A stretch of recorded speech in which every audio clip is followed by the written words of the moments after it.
Hi everyone, it's Doreen. How are you?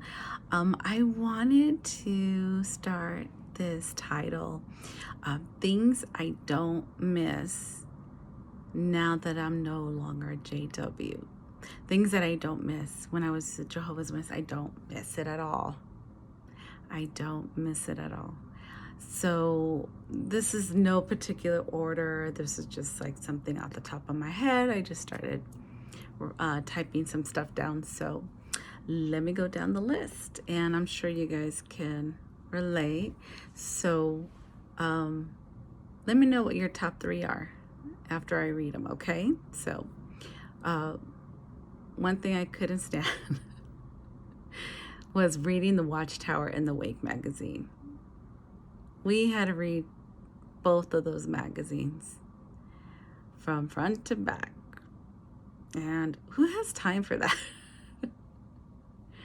I guess I'd rather read my Bible. Next one was going out on service and knocking on doors. That was my biggest fear, especially if I ran into somebody I knew. And then I never knew what to say, you know. That was the worst because I have a fear of speaking in public, but I'm doing it online. It's different, I guess, because I don't see anybody. It's just me. The next one, it was getting yelled at the door, or even getting the door slammed in your face. Going to meetings 2 times a week. 2 times a week. And it wasn't just for 30 minutes. It was like 2 hours long, practically, right? We had our Thursday theocratic, then we had our Sunday for 2 hours, the talk, and then the Watchtower magazine. Getting looks in the hall for being late. Remember? You walk in late and then everybody's like, why is she late? The next one is I don't miss getting home late from the meetings on the weekday. The weekday meetings, those Thursday night meetings, you wouldn't get out of there till almost, 9:30, 10 by the time you got home? And you had to go to work early the next day. And the kids had to go to school. I do not miss that. That was my biggest thing. I couldn't stand it. I hated it. Like, gosh. Next one. Going to the 2-day assemblies. It's like my whole weekend was gone. My whole weekend was wasted. Like I couldn't go anywhere, do anything with my kids. I was stuck there from morning to late afternoon, listening after talk, after talk, after talk, after experiences, examples. Ugh, it was so frustrating. Sitting in seats for hours in tight nylons, and I don't miss it. I don't miss it. Thank goodness. I don't have to do that no more. Let's talk about the 3-day conventions. 3-day conventions in 100-degree weather, sweating your ass off, your skin getting stuck to the seat at Dodger Stadium. Do you remember that?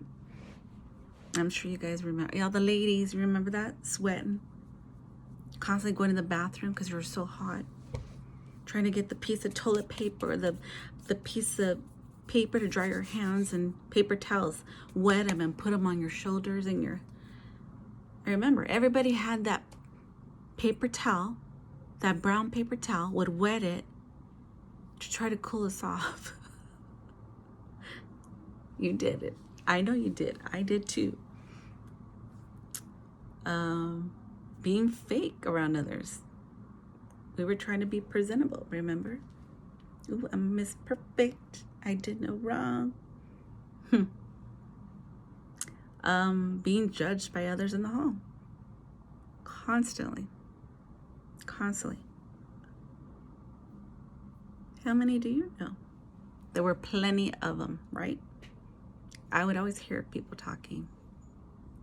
And I'm just shaking my head like, ugh, being lied to about living in a paradise forever. Not true. We were being lied to.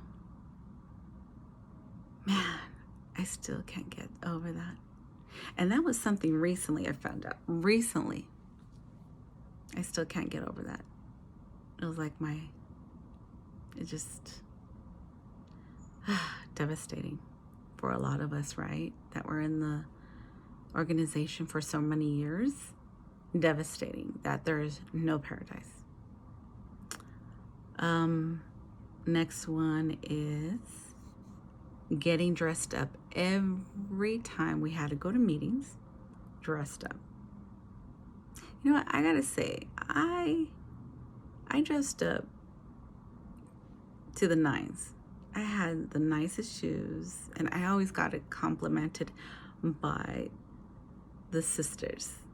The sisters would always compliment my cute shoes, because I would work for the banking or the credit union, so I would still wear my same outfit from work, and I was in my stilettos.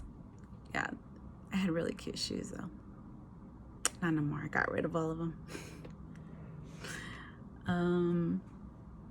Let me see. Dragging my kids to meetings. My poor children were dragged to meetings. Rushing to meetings after work. That was another one. Rushing to meetings after work. After a long day of work, go home, feed your kids, rush, change. Oh, change. Make sure they're in presentable outfits, and then go to meetings and be there for another couple hours.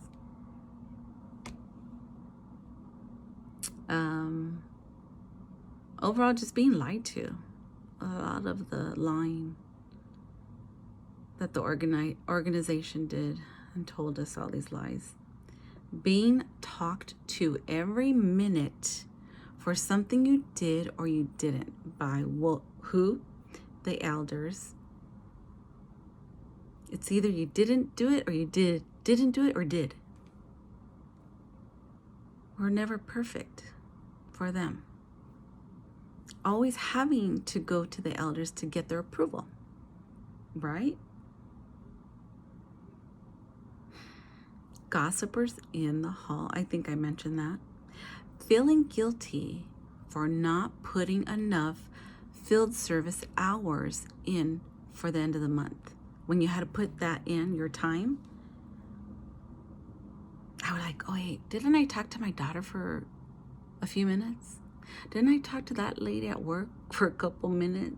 So I'm trying to add all these minutes and hours just so I can show that I did talk to somebody. Yeah, and then you feel guilty for lying about those hours. But the other one, dragging my kids out on service. I know I didn't like it when my mom did it to us, so yeah. But I think the top one for all this, hands down, was being lied to about the paradise. That is the biggest one. Because we all believed it. We all believed it. But, well, as long as we found out the truth now, before it was too late, right? So we can live our true lives. All right, guys, what do you think? Put your number one in, what you thought was your, you don't miss at all. All right, you guys, have a good night. Thanks. Subscribe, like, and share. Don't forget to comment.